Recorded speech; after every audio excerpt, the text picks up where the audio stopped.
Okay, so now that we have tested the Photon test scene here, now we're gonna actually make sure that we do our own scene. Sorry about my way of saying things.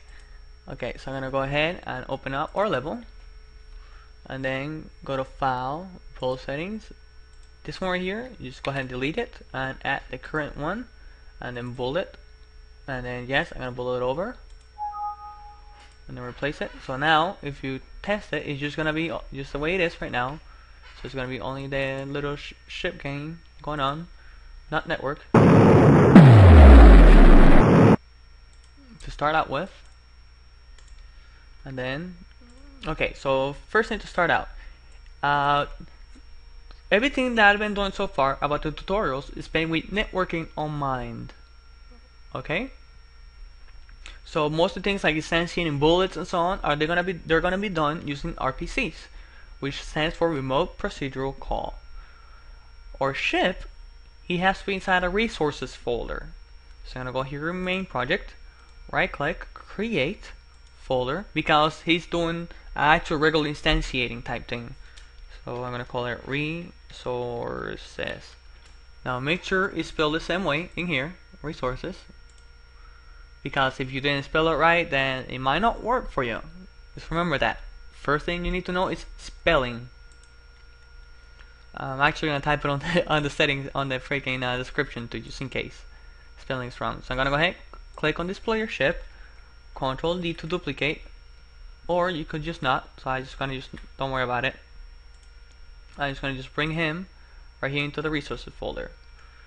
So if I try to instantiate him, you know, I'm still working normal because it's still using my game manager. It's using that player ship still. Okay. Now, for now, we're going to turn off the setup level. We're going to turn off the asteroids for now. We're only going to make sure that only our ships work. Then we're going to build our way up. You know, bring in the asteroids, then bring in the enemy, blah blah, so on and so forth. Okay, so we're going to go ahead inside where it says scripts.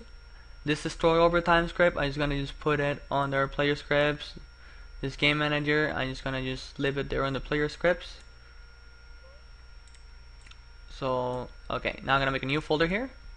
Create folder, and then I'm going to call it Photon scripts. Then the first script we want, we're going to call it enabler. Now, so first of all, you might get pissed at me, but we're pretty much going to copy and paste a whole couple scripts in here. So we're going to make 3 game objects. So the first one is going to call enabler. The next game object is going to call menu. And then the next one is going to call game. So where it says enabler, just drag and drop the enabler script. Open it up. Now if you click on your